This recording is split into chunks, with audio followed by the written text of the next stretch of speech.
Yeah. Rivalry, man, because you were right there. Yeah, we wasn't fully in it. We didn't get to load up. I'd have loved to be part of that the right way. But you were there, though. You were there when it was going down. Yeah. You were brand new still. Yeah. You still guys was still kind of getting baptized. Definitely. To the whole. But what was your experience, man? What was your feeling like about what was transpiring, man? I wanted to go nuts. I wanted to go on nuts. Who? Everybody. Right. I'm an East Coast head. Like you got to understand. I'm 38 years old. So I've been raised on East Coast hip hop. Of course. So to feel you got hometown pride. Hometown pride. And it's your team. It's your team. So, you feel like, damn, like you want to be in it. But we wasn't popping and nobody was talking about us. Right. Because they didn't know about us. Right. We just was getting there. You know what I'm saying? But we watched Big handle it gracefully. You know what I'm saying? And you mentioned somewhere that Big throughout this whole thing maintained his love for Tupac. He still kept cool. He said he loved Pac. I heard him say, I love Pac. Like shit happens between people talk and all that. Like he wouldn't feed into it. Right. Like he was on his A game. Like you know what I'm saying? He say, you can make it look bad. This is what I was getting from him. You can make it look bad or make it look worse. Or play cool, right? Like you know what I'm saying. But it had to be frustrating, though. But I respected it because I knew how Big was in real life, and I knew how his team was and the dudes he was rolling with. Right. So I understood what type of character he was. Like you know what I'm saying. But I also understood that he appreciated what Pac did. Right. But he knew he couldn't look a certain way, and then I also sensed that street shit is for the street. Right. That's the vibe I was getting from Big. And that's not why y'all come in the industry. Y'all come to escape that street shit. He was like, I mean, even to the point where I thought he felt like talking about it on record back and forth, like that's not street shit. You understand what I'm saying? Right. But in the meantime, were you loading up some lyrics just in case, man? I think we was always loading. I never loaded like that, but I always at that time, I think all of us always stayed. Because that was just that era to always be prepared. Yeah. At all times, just with bars, period. Like, you know what I'm saying? So Pac passes and then Big passes, man. Yeah, that was... because y'all were there, man. I remember that shit. For me, it was crazy because it's like we lost... I can't say what we lost. It's like we lost the Martin and Malcolm of hip-hop to me. You know what I'm saying? Right. It's like those figures represented. You got to understand, Pac was the most incredible poet of our time in hip hop history. You know what I'm saying? And I feel there's a lot of poetical people, but I felt he was the most poetical with far and how he lived his life, how emotional he was, how it connected to you when you heard it. Like you know what I'm saying? If I die tonight, like when you heard shit like that, pain, like you know what I'm saying? You heard the realness. Right. You know what I'm saying? You heard the life in it. Right. So he was an incredible poet. Like to even talk about his mom, his past, all of the shit that he just displayed was just poetical. Right. And then Big, on the other hand, was a lyrical genius. See, I feel people always ask me why I feel Big was the best, and I tell them not because I knew him, not because he was my homie. It's because most MCs have a niche or two things they good at. Like me, I go very hard with lyrics. I get lyrical and I go very deep. Like I'm either hard or conscious or somewhere in between. Right. You know what I'm saying? Then you got other MCs who's more flamboyant and flashy and slick. Right. And then sometimes they might give you another version of that.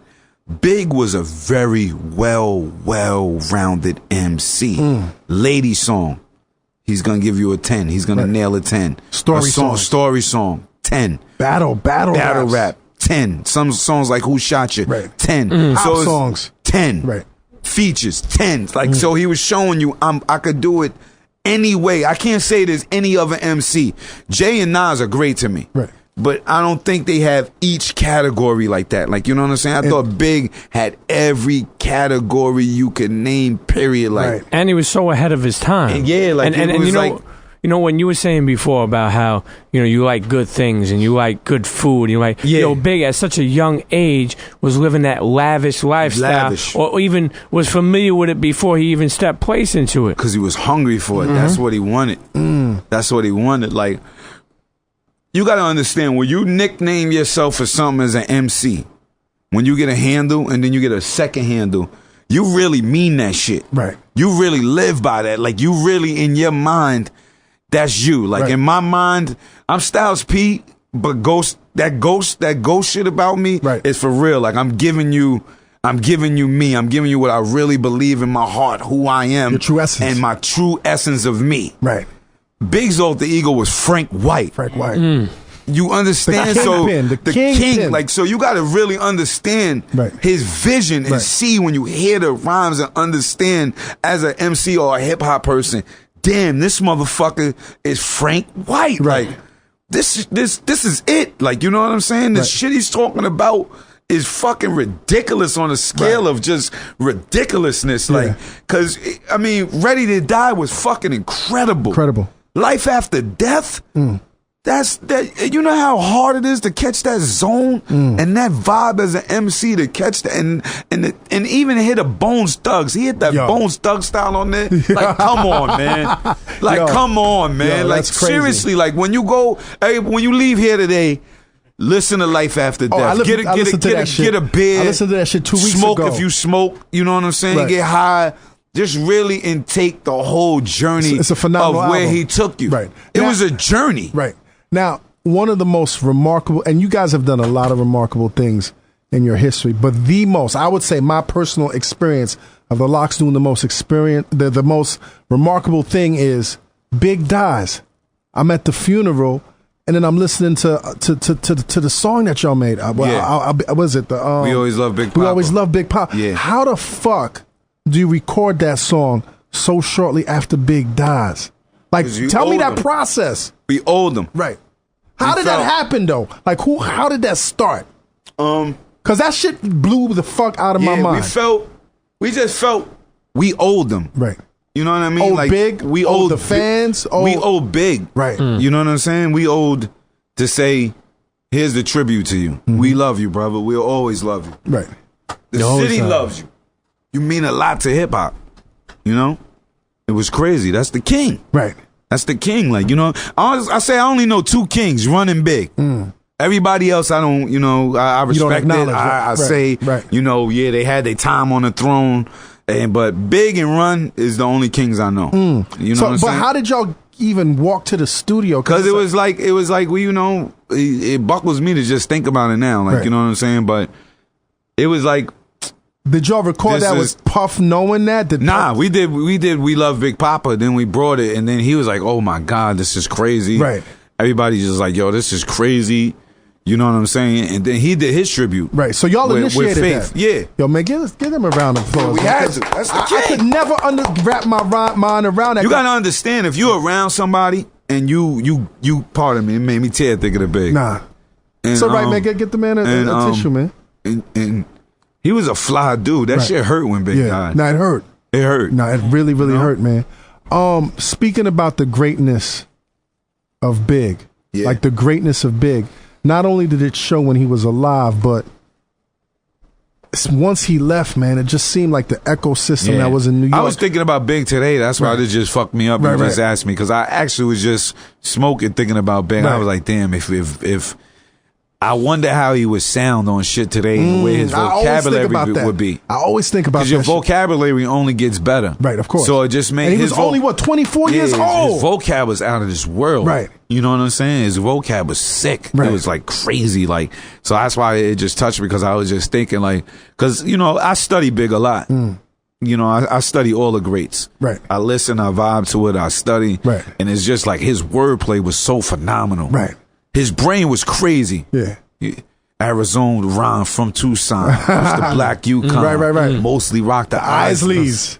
Stupid as a young and chose not to think wisely. Right. You gotta, he was telling you a story, then went into a story of another dude in the story. Right. Like, fucking come on, dog. Like, crazy layers. That's crazy. Like, that's so crazy to just even for him to be able to take his mind there. Right. Because sometimes when you're in a zone as an MC, your mind is out. Like, most of my rhymes, people ask me, I'll be like, I don't even know how I came up with that. How it came. Right. Like, you know what I'm saying? Right. And I don't write, but my not writing is I I don't brag about it because I never just could write. Right. Because I always had an offbeat, on beat. Right. So looking at paper always fucked me up. Like, you know what I'm saying?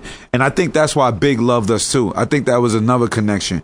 Because he seen that we didn't write. Me and Kiss didn't write either. Right. So it was like we was from the same, cut from the same cloth of MCing. Right. Like, you know what I'm saying? Now, I wanted to get back to this, man. Big seemed like he was the glue of New York because once he left, it just seemed like shit broke loose, man. All of a sudden now. I think because he claimed that king space. Everybody wanted to. But what's crazy is, rap is an egotistical game.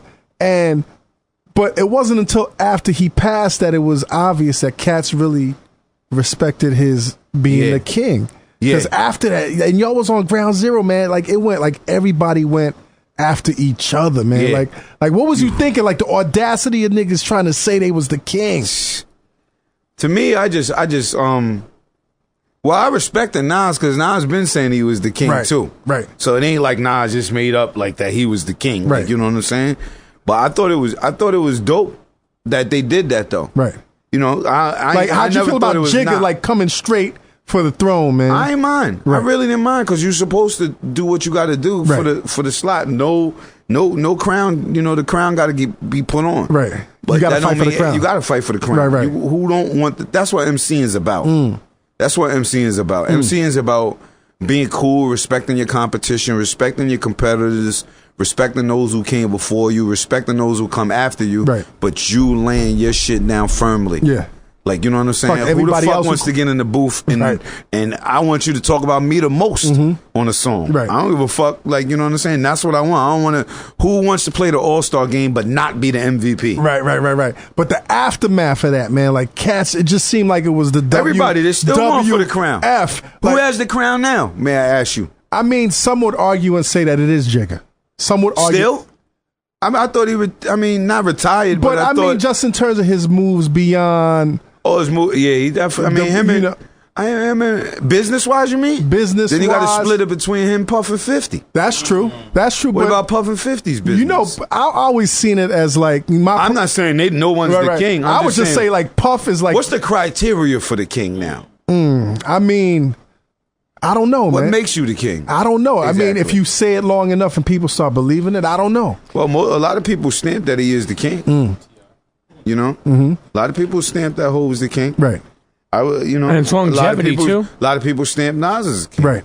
Right. You know what I'm saying? Right. A lot of people stamp my brother's the king. Kiss. Yes. You understand what I'm saying? Right. So it's a few stamp kids. Look, Weezy's been the king. Yes. Tip's been the king, right? Yeah. Puff, still look at Puff. I don't consider that because Puff's not an MC. Puff's not an MC. He's not an MC. Yeah. I got 50's been the king. 50 was the king. He came in as like Conan the Barbarian. He's done something epic in hip hop that's never been seen or done before. Right.